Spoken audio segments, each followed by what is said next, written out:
ফেনীর ফুলগাজী ও পরশুরামের বন্যা পরিস্থিতি উন্নতি হলেও অবনতি হচ্ছে ফেনী সদর ও ছাগলনাইয়া উপজেলা। এখনও পানিবন্দী শতাধিক গ্রামের লক্ষাধিক মানুষ। বন্যা দুর্গত এলাকায় কাজ করছে সেনাবাহিনী, বিজিবি, পুলিশ ও স্থানীয় প্রশাসন। নজরুল ইসলাম রঞ্জুর তথ্য ছবিতে ডেস্ক রিপোর্ট। সিল্কোর সিল্ক অ্যান্ড শাইন, যাতে আছে আর্গান অয়েল ও ওট প্রোটিনের গুডনেস, যা আপনার চুলকে রাখে হেলদি অ্যান্ড শাইনিং।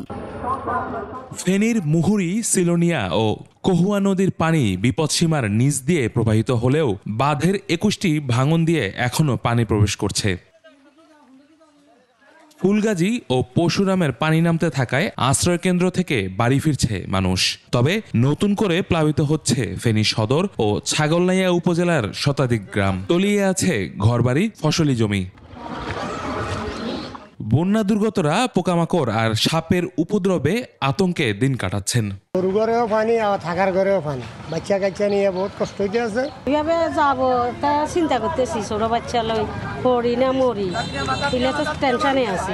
পানিবন্দী মানুষদের উদ্ধার তৎপরতা ও রান্না করা খাবার এবং ত্রাণ সহায়তার সম্মিলিত কাজ করছে সেনা, বিজিবি ও পুলিশ সদস্যরা। পানি উন্নয়ন বোর্ড জানায়, পানির স্রোত কমলে ক্ষতিগ্রস্ত বাঁধ মেরামত শুরু হবে। যে বাঁধটি ভেঙেছে, পানি উন্নয়ন বোর্ড ইতিমধ্যে সেটি সংস্কারের জন্য ব্যবস্থা নিচ্ছে। এর বাইরেও কৃষকদেরকে প্রণোদনা দেওয়া এবং মৎস্য খামারি এবং প্রাণী সম্পদের যারা ক্ষতিগ্রস্ত রয়েছেন তাদেরকে প্রণোদনার আমরা ব্যবস্থা করব।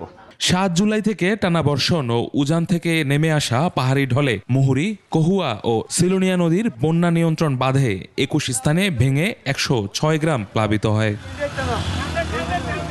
ইউসুফ হাসান নাইম, ২১ টেলিভিশন।